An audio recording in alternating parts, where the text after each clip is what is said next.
Renewed deliveries of ATACMS missiles have their effect in the war in Ukraine as Ukraine strikes several targets of the Russian armed forces with likely freshly delivered ATACMS missiles. The Russians, on the other hand, gain additional ground in Donbas, several kilometers of advances in the area of Avdiivka, as they clearly want to make the best out of the current situation until the Ukrainian armed forces have enough artillery ammunition again to hold them down, to stop them, or at least to slow them down further. We'll talk about this as well as about other developments along the front line and about what's going on behind the front lines in this situation report.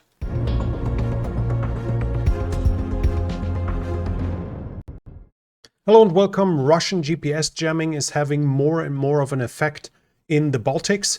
We're talking about the area around Kaliningrad and in the Baltic Sea up here. So we are talking about areas where there is no combat area, where Ukrainian armed forces are not operating. So where a justification to jam the GPS signals to hinder Ukrainian drones or missiles is not really given, isn't justified. This is seen as a hybrid attack on NATO, and the Estonian foreign minister is basically calling it that as well. Russia is continuing its airstrikes on Ukraine. Among those are glide bomb attacks on Kharkiv that keep striking the city, but also in a fresh video we see here, Russians have struck the city of Odessa with cluster munition out of a Iskander ballistic missile.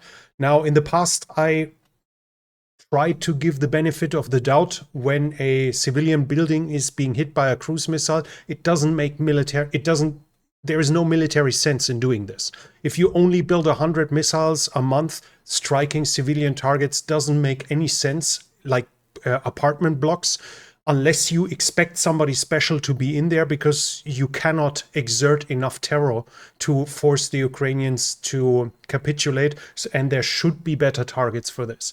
Now, reasons for those strikes might have been a lot. Jamming, it might have been faulty targeting, it might have been intelligence that was received by the Russians, but I tried to give them the benefit of the doubt. While we've seen a lot of Russian war crimes that are confirmed, it simply didn't make sense to strike civilian targets in a lot of the cases. Now here there's no doubt.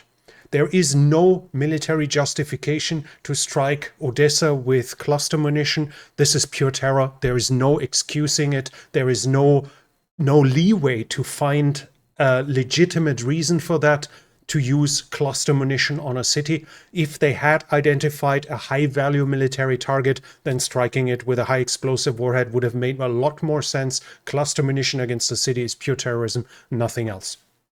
The Ukrainians strike back against the refineries. Fresh reports about refineries being hit, basically also confirming that the US have not managed to stop Ukraine from striking the refineries.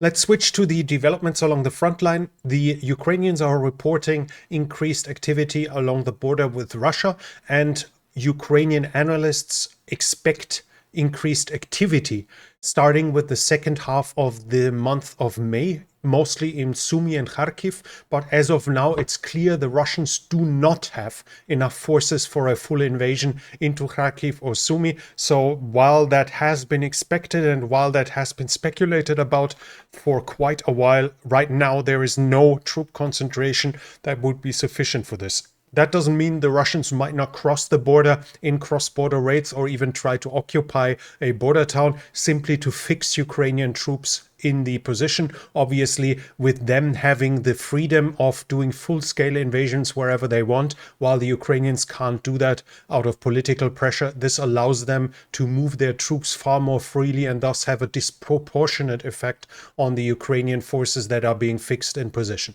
On the Eastern Front, we have developments. The town of Kislivka the eastern part is now fully occupied. This here is Kislivka, but the map doesn't show it in its full extent. We have another map here from a pro-Ukrainian mill blogger showing us that while the eastern part of the town is fully occupied, it actually has a western part as well, which is from the size of it roughly half of the town, and that is still in Ukrainian hands. And even the Russians, I have not seen serious claims that this part here is occupied as well.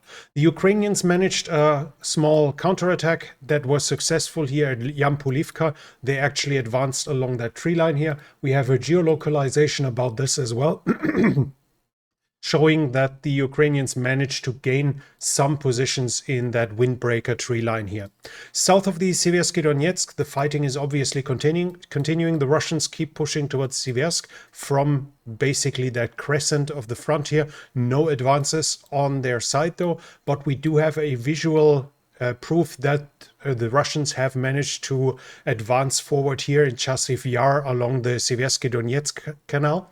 There we have a geolocalization of Ukrainian drones dropping on Russian positions right here on the banks of the canal. And the important thing there is that those look like permanent dugouts. So the Ukrainians have lost positions there, and the Russians are now permanently seated along the front line here. So this should be red on the map, basically under Russian control as of now. Further south at Avdiivka, the Russian advance is continuing. The Ukrainians had to evacuate from this area here. I said as much in the last situation report that to me the situation here looked untenable, and the Ukrainians obviously came to the same conclusion. So this confirms that now Novokalinove and Keramik are fully under Russian control after the Ukrainians withdraw from their positions.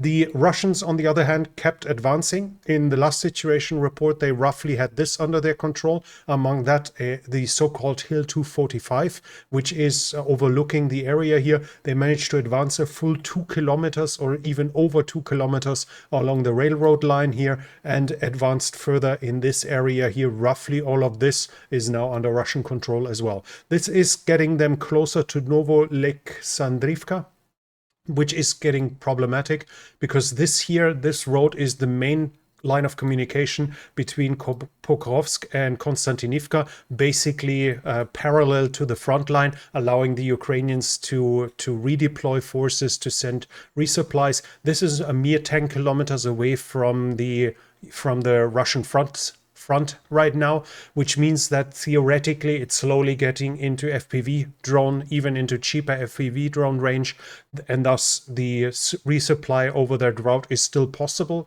redeploying is still possible, but it's getting increasingly more difficult. Should the Ukrainians lose Vostyivka, this town here, however wrong I pronounced it, this will be much, much more difficult. Now, they won't completely cut it off. We have seen that in the past, that the Ukrainians were able to use roads that were in line of sight of the Russian positions, but that obviously means that they will suffer losses that they might not suffer as of yet. So the situation here is problematic, as this will weaken the whole front in the Donbass, as it forces the Ukrainians to take longer routes, making redeployment slower, making resupply harder, etc., etc. All of this is a problematic position, a problematic development, where the Russians can simply use the fact that they have air supremacy over the region here and can now keep advancing further while glide bombs are causing havoc among the defenders.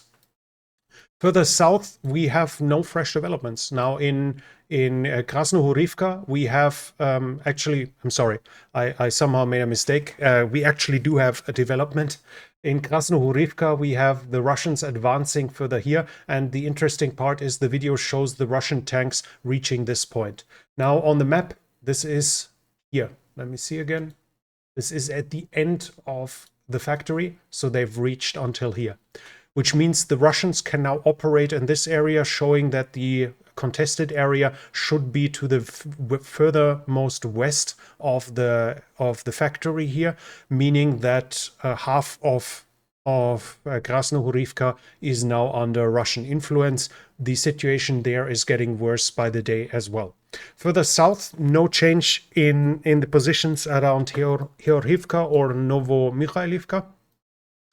And No, nothing at Vuleda, but we do have change at Staromayorsk and Uroshine, south of Velika Novosilka. Here, the Russians have done further attacks in the area, and the overall control over these houses now is fully contested. It's unclear yet whether the Russians hold them now, but fresh videos show that the Russians were already operating in this area with tanks on the 19th of April, so almost 2 weeks ago, showing that the situation here is also deteriorating.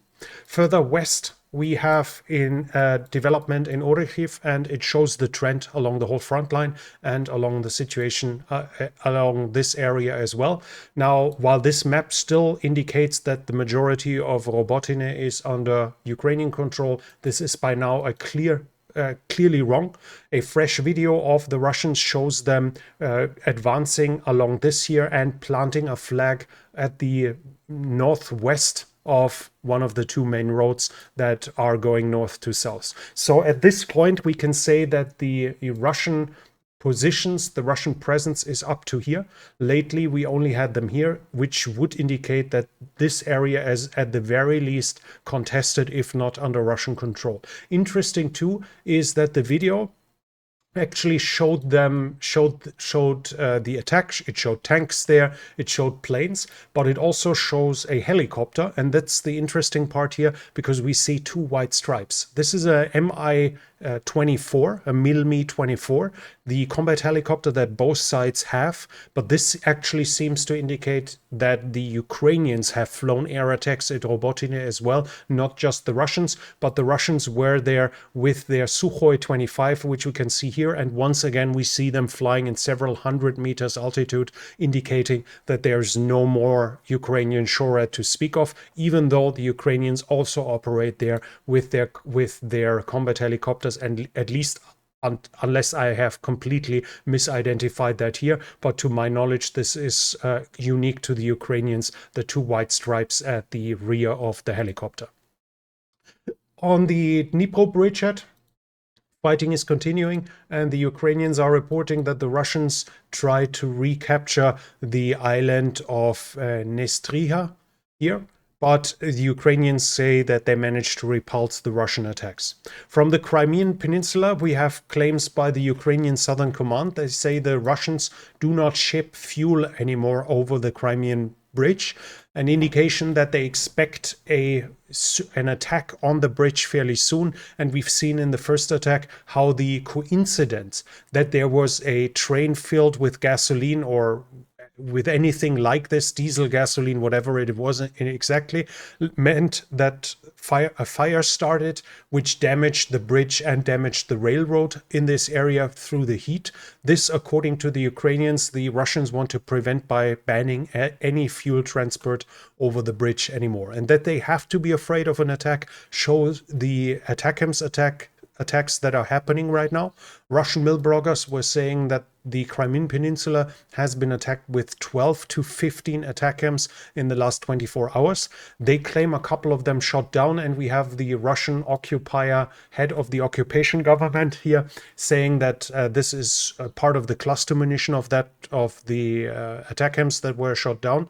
But this, I don't even know what this is. This might be a bull, like a stone ball or something like this, because the actual bomblets of the ATACMS look like this. The M74, you see the like fins basically to stabilize them in flight.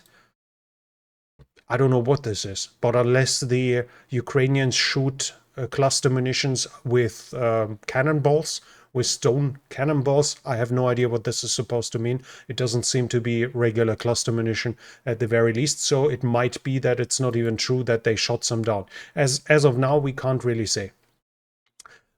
Generally, we see further attacks with ATACMS from the Ukrainian side. Here, for instance, is a video which I can't show you in full because YouTube. You find it on Twitter if you want to, or on my Telegram. It shows a Ukrainian attack on a troop concentration, likely a training ground, as you can see here, and those were counted for up to 116 men. Interesting is where it was.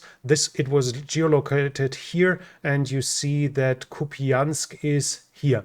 So we are This was more or less here, at a distance of less than 100 kilometers from the front line, which is fairly short. Interesting also, 4 missiles were used. One of them was a dud. 3 of them hit, but 2 either were striking other targets or were missing quite a lot. And that would be an indication for the M39 Block 1, because not only are they old and already decommissioned by the Americans, so a higher rate of duds would make perfect sense.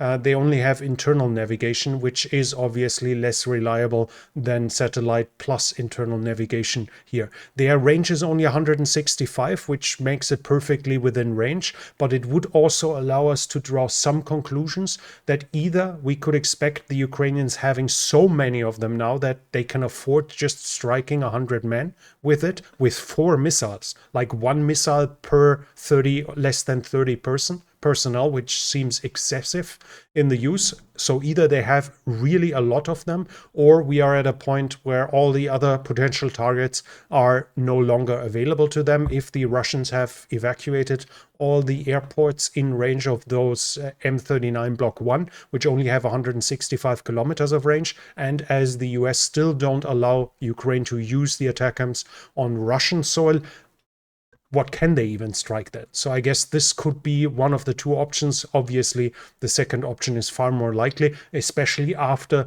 the US have publicly said we already gave them a couple of additional ATACMS. As they publicly said, we're going to give them additional ones. It makes perfect sense for the Russians to evacuate their airfields wherever they are in range.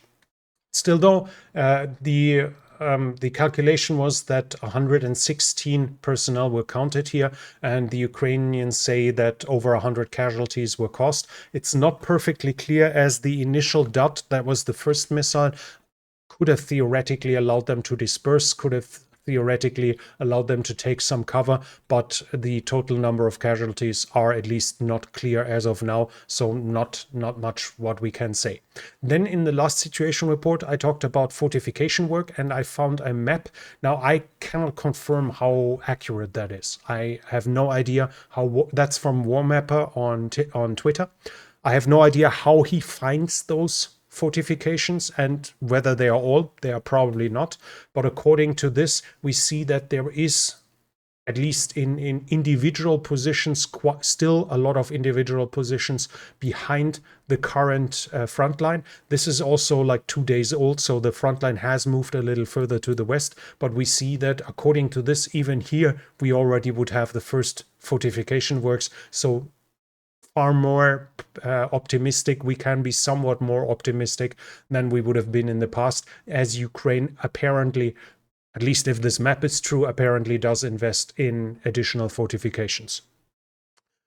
In troop generation, we have some information from the Ukrainians. The Ukrainians say that the Russians recently buried 784 soldiers that have fallen on the Crimean Peninsula. They didn't say an exact time frame, so we have no idea if that's supposed to be within 1 week, as for instance the ISW concludes, or whether that's supposed to be the whole year, or the whole war. But they say out of 784, 593 were Ukrainian citizens, at least prior to that. But we do know that a lot of Ukrainian citizens took Russian citizenship, either voluntarily because they supported the cause, or by coercion, as for instance, you would lose your job if you don't Russian citizenship, etc. So how many of those Ukrainian citizens still were Ukrainian citizens, and how many of those were actually forced to join the Russian armed forces is unclear. Obviously, the accusations are pretty distinct here, but the reality on the ground might be somewhat different.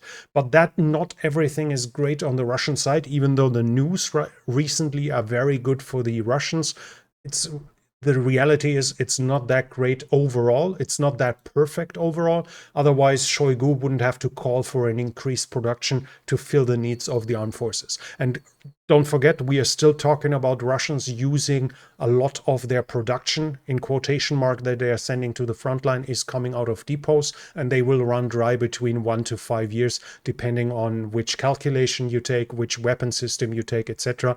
But the most optimistic conclusions are that within a year from now, the first developments, the first effects of emptying depots should be felt along the front line. And we see that Russia tries to do something against it. So while they have manpower superiority, while they have material superiority right now, it's not as universal as some might paint the picture.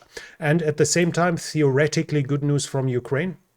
Zelensky said in a recent video that the defense industrial complex of Ukraine in some directions and some areas can produce much more than the state has its own funds for this. Basically confirming what I said 2 or 3 situation reports ago, that the defense ministry said that they could have 3 times as much production if they could afford it, as the majority of their money goes into funding the wage, the salary of the soldiers and everything connected with this. They don't have enough money for fresh production, and thus again Zelensky here as well is asking for foreign funding to allow them to produce. The Danish were the first one to do that. We'll have to see how many follow suit. Obviously it's a little bit a touchy subject, as this will allow the opposition in democratic states to accuse the government to send money into corrupt defense contractors in Ukraine, which unfortunately is also a reality, that corruption is still a problem inside of Ukraine. And then we have news from Russia. BBC Russian service says that a Russian member of parliament has adopted a small child, less than 1 year old, in Kherson. The name and the place of birth were changed in the documents to basically make the paper trail disappear. And while that kid actually has a legal guardian and while it has siblings, the Russians refuse to hand it back, basically stealing the kid and to turn it into a Russian. And the kid, there was also a young boy who was sick and since then has disappeared. Nobody knows what happened to it. In international support, we have some news. Australia will finance 50 million Australian dollars for manpads. That should be something like 35 million US dollars. 30 million they pay for drones and 20 million for other military goods. So basically 100 million Australian dollars.